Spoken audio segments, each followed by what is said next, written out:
अलग अलग तरह की बंदूकों का अलग अलग तरह का मैकेनिज्म होता है, पर सभी बंदूकें एक ही बेसिक प्रिंसिपल पर काम करती हैं।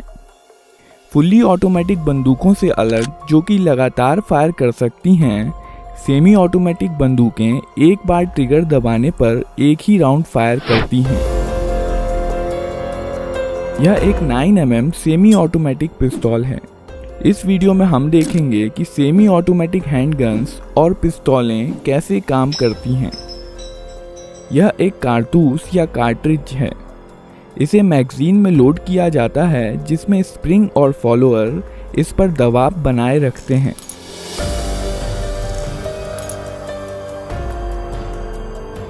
मैगजीन का डिज़ाइन कुछ इस प्रकार का होता है कि कारतूस आगे स्लाइड होकर ही बाहर आ सकता है। इस मैगजीन को बंदूक में रखा जाता है।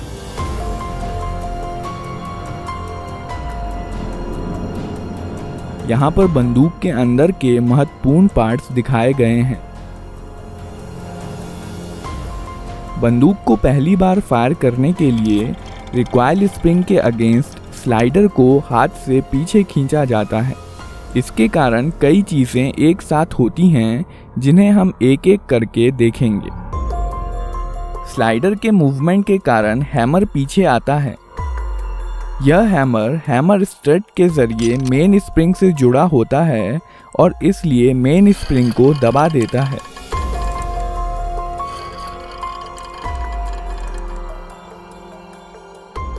यह सीयर है। यह हैमर के मूवमेंट को कंट्रोल करता है। जब स्लाइडर पीछे जाता है, तब सीयर लीफ स्प्रिंग के दबाव में हैमर के साथ एंगेज हो जाता है और हैमर को वापस जाने से रोकता है। जब स्लाइडर को छोड़ दिया जाता है, तब रिकॉइल स्प्रिंग के कारण स्लाइडर अपनी पहले वाली स्थिति में चला जाता है, जबकि हैमर सीयर के कारण अपनी स्थिति में बना रहता है। इस प्रक्रिया को कॉकिंग कहते हैं। जब स्लाइडर पीछे आता है, तो इस पर बने प्रोजेक्शन बैरल को पीछे की ओर धकेलते हैं, जिसके कारण बैरल कुछ नीचे हो जाता है और इसलिए अब इसमें कारतूस आसानी से भरा जा सकता है। जब स्लाइडर वापस लौट रहा होता है, तो यह एक कारतूस बैरल में ले जाता है और बैरल को अपनी पहले वाली स्थिति में धकेल देता है। कारतूस का पिछला हिस्सा एक्सट्रैक्टर में फंस जाता है, जो कि स्लाइडर से जुड़ा होता है। पिस्तौल अब फायर करने के लिए तैयार है। जब ट्रिगर दबाया जाता है, सीयर डिस्कनेक्टर के माध्यम से धकेल दिया जाता है, जिसके कारण यह हैमर से डिसएंगेज हो जाता है। हैमर अब फ्री है और मेन स्प्रिंग के दबाव में यह फायरिंग पिन, जो कि स्लाइडर में फिक्स्ड होती है, से जा टकराता है। बदले में यह फायरिंग पिन कारतूस के प्राइमर पर स्ट्राइक करती है।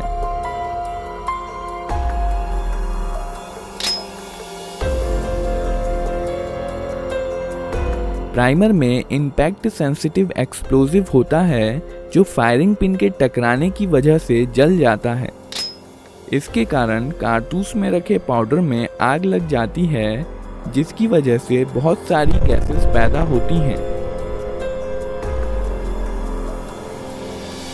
और इस प्रकार बुलेट के पीछे की जगह बेहद हाई प्रेशर गैसों से भर जाती है। इसलिए बुलेट पर पीछे से बल लगता है, जिसके कारण बुलेट बहुत तेज गति के साथ बैरल से बाहर निकलती है। बुलेट के बाहर आ जाने पर यह गैसेस एटमॉस्फेयर में चली जाती हैं और अब यह बुलेट पर कोई बल नहीं लगाती हैं और बुलेट अपने मोमेंटम के कारण आगे बढ़ती जाती है।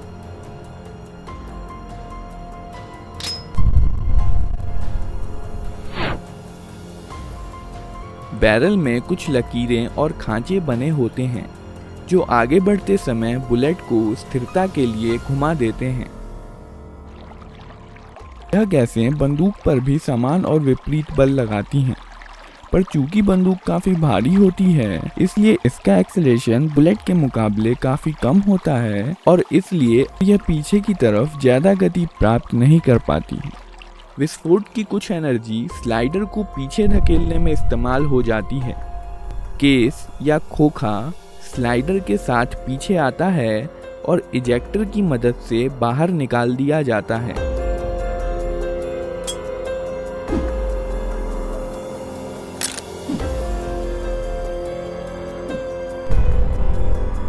साथ ही साथ स्लाइडर हैमर को पीछे धकेलता है और बंदूक को अपने आप रिलोड भी कर देता है। और अब बंदूक अगला राउंड फायर करने के लिए तैयार है। ट्रिगर दबाने पर सीधे सीयर पर धक्का नहीं लगता है। सीयर डिस्कनेक्टर की मदद से धकेला जाता है। जब स्लाइडर पीछे की तरफ जाता है तो इस पर बने स्लॉट की मदद से यह डिस्कनेक्टर को नीचे की तरफ खिसका देता है। अब ट्रिगर और सीयर अलग हो गए हैं और इसलिए ट्रिगर दबे होने पर भी सीयर हैमर के साथ एंगेज हो सकता है। जब ट्रिगर छोड़ दिया जाता है तब डिस्कनेक्टर लीफ स्प्रिंग के दबाव के कारण स्लाइडर के स्लॉट में चला जाता है और अब बंदूक फिर से फायर की जा सकती है। ग्रिप सेफ्टी बंदूक को अपने आप फायर करने से रोकती है। जब बंदूक को हाथ से पकड़ लिया जाता है तभी ट्रिगर डिस्कनेक्टर के जरिए सीयर को मूव कर सकता है।